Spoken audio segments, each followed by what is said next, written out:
Button.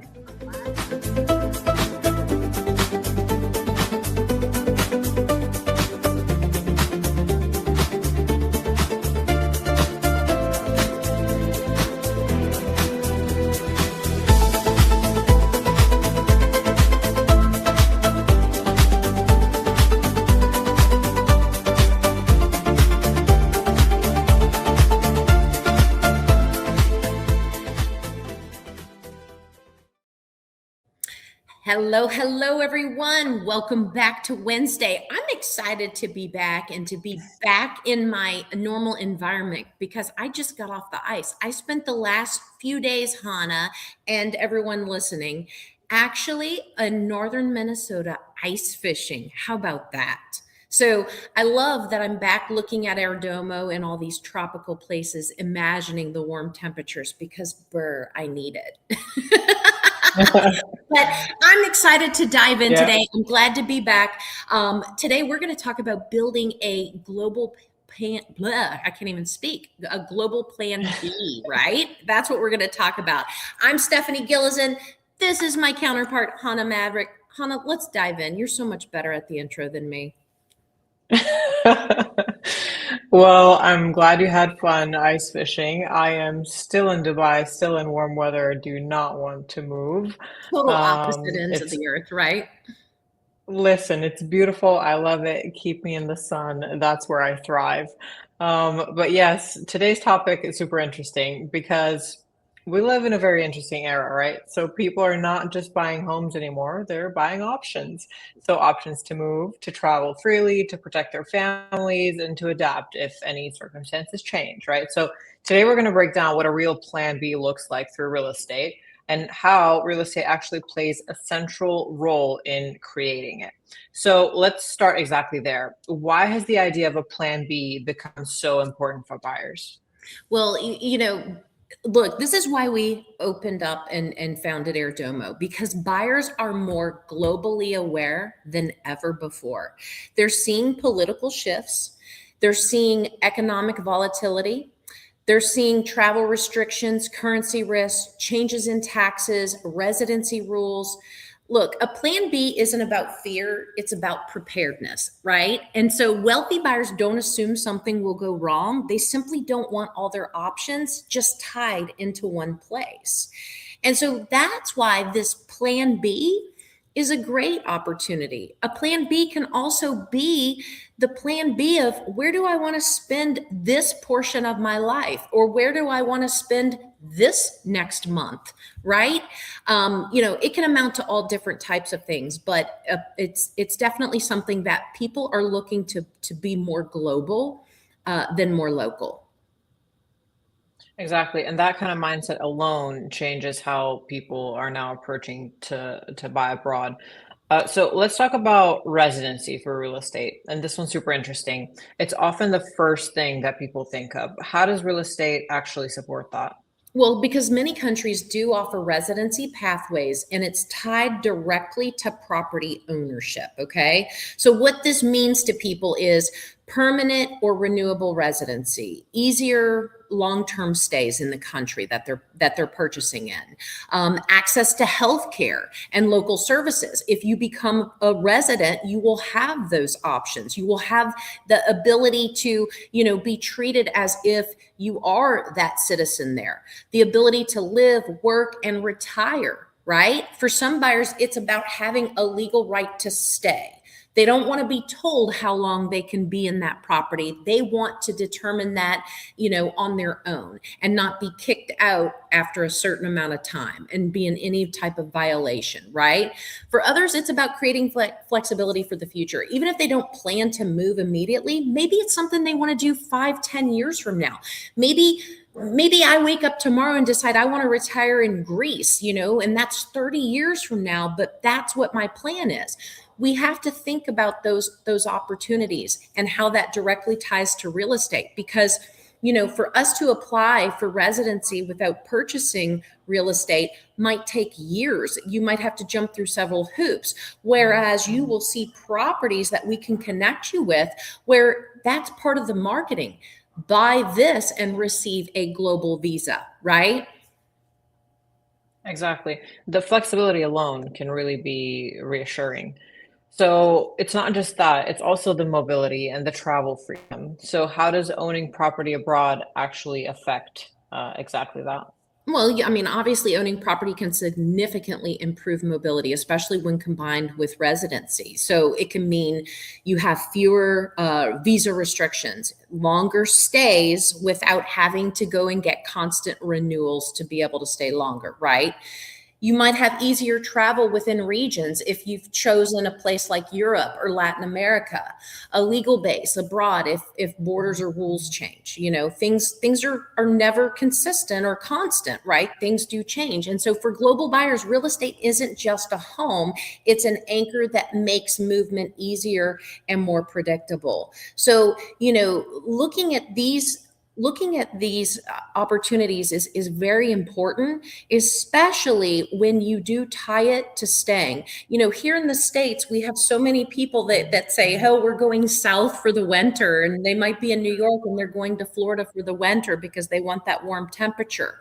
Well, you know, we have people now saying, no, we want to go right to Europe, or we want to go to this Caribbean island, or what have you. So in order to stay for that 5 or 6 month period, that needs to be tied to some sort of residency in certain places. And I really like the way that's framed. So property being access, actually, not just an asset. Mhm. And then we have safety and stability and peace of mind. And I know that's very popular here, actually, where I am.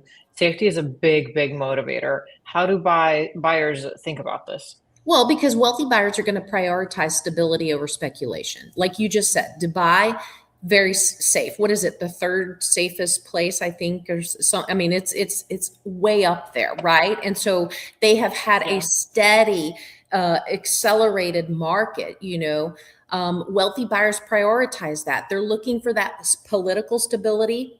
In countries, they're looking for strong legal systems.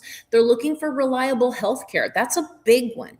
You know, when you don't have Yeah. access to good health care, I mean, that look, everything goes wrong. I mean, if something happens to you, you've got to be able to take care of yourself medically. Low crime rates. Nobody wants to go anywhere and be held up or mugged or robbed or you know, threatened in any way, shape, or form. And then also predictable property laws, meaning that it's not going to change on you, that your property is not going to get seized, and those types of things. So a Plan B property often becomes the safe base, the place where buyers know that they can rely on it regardless of what's happening elsewhere. And again, when you've chosen it in those circumstances, that is also going to promote it, that making sure that appreciation is there as well too. Exactly. That peace of mind is honestly one of the most undervalued returns on investment, and we've heard that from our clients a lot, definitely. So let's talk about optionality, not immediate action. How does building a plan B mean buyers have to move? No, no, no, not at all. They don't have to move. It's just a key point, right? A Plan B, it's an option, Hmm. not an obligation, right? So buyers might visit a few months out of the year. They might rent the property until they need it. They might purely keep it as a backup. They might use it later in life. Like I just said a few moments ago, maybe I want to retire 30 years from now in Greece, you know? So I'm pre-planning that now. There's a lot of times where we have this image, this vision of what we want to do 10, 20, 15 years, whatever the case might be. You know, if you have the ability to buy now, and to use that into the future, just imagine the amount of money that you're saving. Things will appreciate and get more and more expensive. So if you have the ability to buy now and make that your Plan B, whether you end up using it or not, there is ways to work that into your life. And again, that can turn into a rental property, or it can just be that property that you go visit a few times out of the year. Exactly. And now that we have all the reasoning, let's talk about my favorite part, which is always the structure. How do wealthy buyers typically structure that plan B through real estate? Well, you've got to remember we have to have our one primary residence, right? The main primary residence. Then we've got to have a lifestyle, income producing property or properties, right? And then you've got to have that Plan B property, and that's tied to a residency or mobility elsewhere outside of what your normal habitat is. And then each property serves as a purpose. It's not about collecting homes, it's about building strategic coverage. And this building of strategic coverage is a fun way to build strategic coverage because look, there's a lot of phenomenal real estate to invest in. And me being a real estate broker, this is my 27th year in real estate, retail centers, multifamily, hotel, whatever the case might be. There's a lot of opportunity here, but you're never going to go and stay in one of your multifamily buildings, are you? But by goodness, if you're going to go and Yeah. buy a condo in Dubai or a beach house in the Caribbean, you're going to earn income on that and you're going to also take advantage of it too, right? I know I would. Definitely. The structure makes the whole idea feel intentional and not emotional, which is what we always strive for, and what we always talk about. Now, doing things internationally, there's always a lot of misconceptions and common mistakes that buyers make. Let's talk about those. What mistakes do you see that buyers make when trying to build a plan B? Well, the biggest one is buying purely for residency and not even considering the lifestyle that they're going to build there, right? They're looking and saying, oh, if we buy here, we're going to get residency. Let's just do that. But they're not really looking at the environment. They're not looking at what does life look like there, okay? And then also choosing the cheapest option without the long-term demand.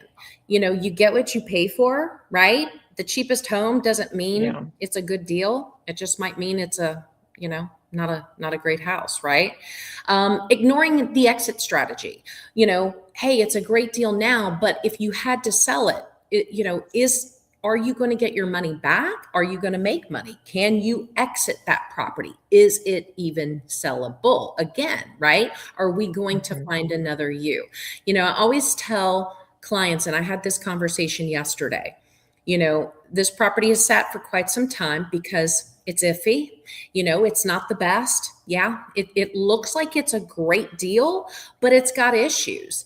And the only way it's going to be sellable again is if we find another you, right? Yeah. It's the truth. And so that makes it hard.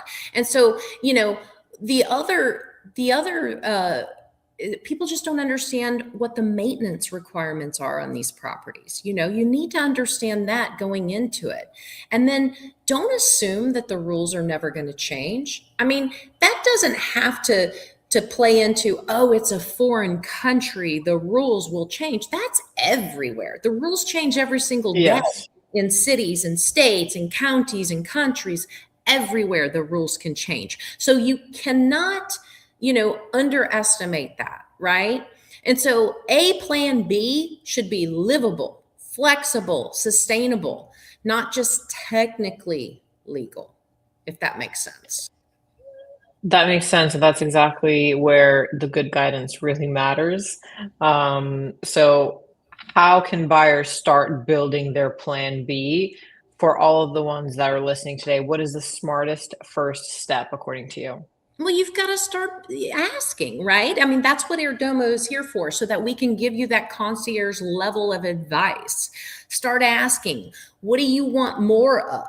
Do you want freedom? Do you want safety? Do you want mobility? Do you want income? Okay. Do you want to live there or do you want to just have access? Is this for now, for later, or is it for your future life? When you're able to identify that and then have a visit with us so that then we can determine what exactly to start looking for, that's going to help us tremendously with finding the right country and the right strategies to become, identifying where it is that you need to be. Exactly. Empowering and not overwhelming. Always important to talk about that. Stephanie, this conversation really does reframe what buying abroad can really mean for people. And I hope that everyone who listened really got the gist of it. And for everyone who is listening, if you're thinking about building more options into your life, whether it's residency or mobility or just a peace of mind, we're here to help you explore it strategically. So you can definitely explore all the vetted global opportunities on airdomo.com, and we can reach out and we'll discuss what a plan B could look like for you. Stephanie, thank you so much. And we'll see you guys in the next one. Thank you all. See you next Wednesday.